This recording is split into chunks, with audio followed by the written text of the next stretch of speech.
الحمد لله رب العالمين،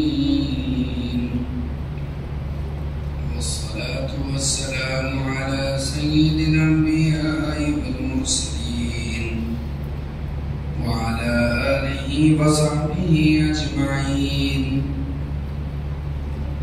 أما بعد، فقد قال الله تعالى في كلامه المجيد والفرقان الحميد: أعوذ بالله من الشيطان الرجيم، بسم الله الرحمن الرحيم.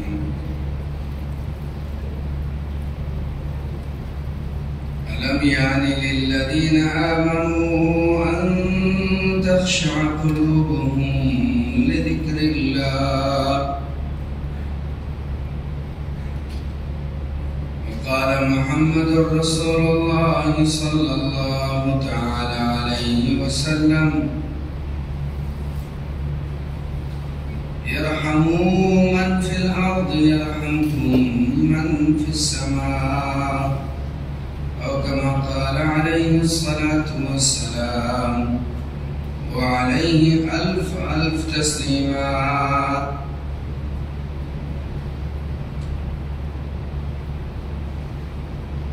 درد دل کے واسطے پیدا کیا انسان کو، درد دل کے واسطے پیدا کیا انسان کو، ورنہ طاعت کے لیے کچھ کم نہ تھے کرنوں بیا. عزیز و بزرگ اور دوستو، کیوں آئے ہیں ہم اس دنیا میں؟ کیوں پیدا کیے گئے ہیں اس دنیا میں؟ کبھی غور کرتے ہیں تو ہمیں پتہ چلتا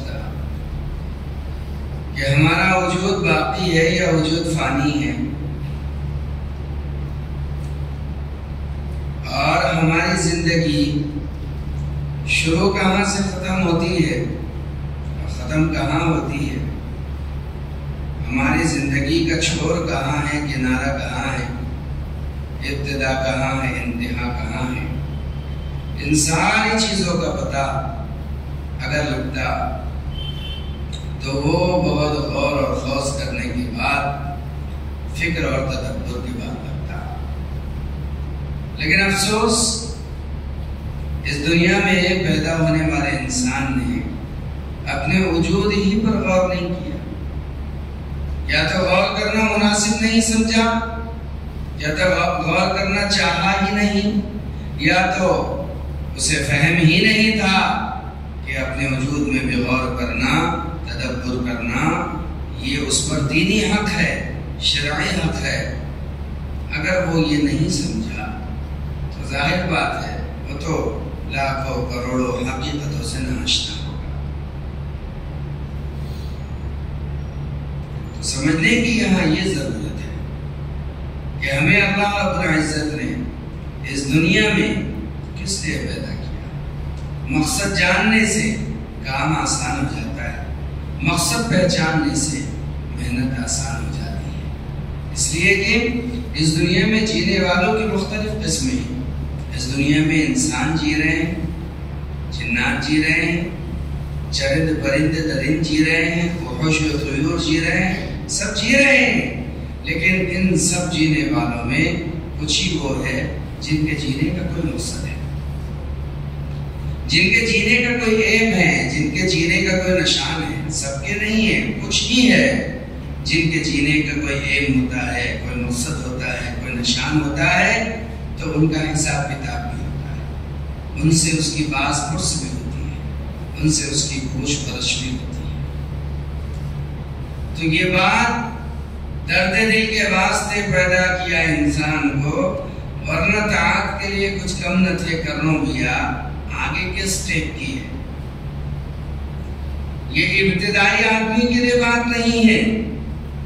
آدمی تین قسم کے ہوتے ہیں: ایک ابتدائی، ایک درمیانی اور ایک انتہائی. ابتدائی آدمی جو بیچارہ نیا نیا نماز روزہ سے لگا ہوا ہو، درمیانی جس نے کوشش و محنت کر کے شریعت کو کچھ سمجھا ہو، انتہائی جس نے اپنے تخلیق سے لے کر آخرت کے راز کو سلجھا دیا. تو یہ بات ابتدائی نہیں درمیانی لوگوں کے لیے ہے کہ ہم اپنے عابد ہونے کے ساتھ ساتھ عبادت گزار ہونے کے ساتھ ساتھ مخلوق کا درد اپنے اندر پیدا کریں۔ اس لیے کہ محض انسان اس دنیا میں عبادت یعنی عرفان کے لیے جہاں آیا ہے، وہ عرفان صرف یہ نہیں ہے کہ آدمی اپنی زندگی کا بیشتر وقت صرف خالص عبادت میں گزارے۔ عبادت کی آپ کو اللہ کو صرف ضرورت نہیں ہے، عبادت کے علاوہ بھی دین کے شعبے ہیں۔ عبادت تو آپ کے اللہ سے منسلک ہونے کا ایک ذریعہ ہے، اس کو بتلاتا ہے، سمجھاتا ہے۔ بغیر عبادت کے چارہ نہیں، مفر نہیں۔ لیکن میرے عزیز و بزرگ اور دوستو، خالص صرف عبادت پر بھی گزارا نہیں، اس لیے کہ عبادت صرف سجدے کو نہیں کہتے، عبادت صرف نماز کو نہیں کہتے۔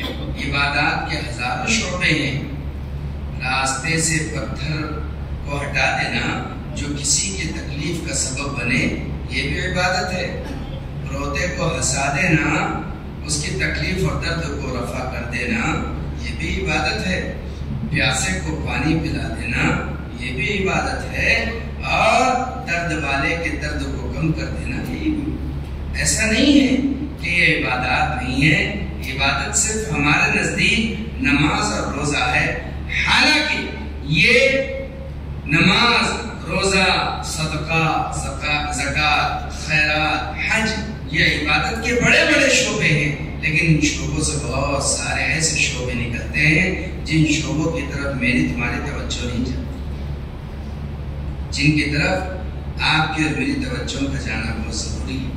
جب ان شعبوں کی طرف تمہاری اور میری توجہ جائے گی تو آدمیوں کا احساس ہوگا کہ اس دنیا میں جیتے ہوئے، اس دنیا میں رہتے ہوئے اس پر اپنی ذات کے علاوہ بہت سے لوگوں کے حقوق ہیں، ان لوگوں کے حقوق کی ادائیگی کے ساتھ چل رہے ہیں۔ آدمی پر پہلا حق اگر کسی کا ہے تو اس کے پیٹ سے پیدا ہونے والی اولاد کا ہے، اس کے گود میں پلنے والی اولاد کا ہے۔ کبھی سوچا ہے ہم نے کہ ہم نے اپنی اولاد کے ساتھ کیا سلوک کیا؟ بعض لوگ ایسے ظالم مزاج کے ہوتے ہیں، اپنی سگی اولاد سے پیار نہیں کرتے۔ پیار کا درجہ ہمارے پاس کیا ہے؟ اس کے گال کا بوسہ لے لو، رخسار کو بوسہ دے دو، پیشانی کو بوسہ دے دو، گود میں اٹھا لو، یہ پیار ہو گیا۔ یہ پیار یہ نہیں ہوتا۔ پیار کا اصل تعلق آدمی کے اپنے دل کی رقت سے ہوتا ہے، قلب کے میدان سے ہوتا ہے۔ دھڑکتے دل کی دھڑکنوں میں اپنی اولاد کی محبت بسنا چاہیے، تب جا کر کے آپ نے اپنے والد ہونے کا پیار اور دلار ادا کیا۔ یہ نہیں ہوتا۔ بچہ وہاں پر گرے، دل یہاں پر دھڑکنا چاہیے، بچے کو چوٹ وہاں لگے اور سینے میں درد یہاں اٹھنا چاہیے، ٹیسے اور چبن یہاں اٹھنا چاہیے۔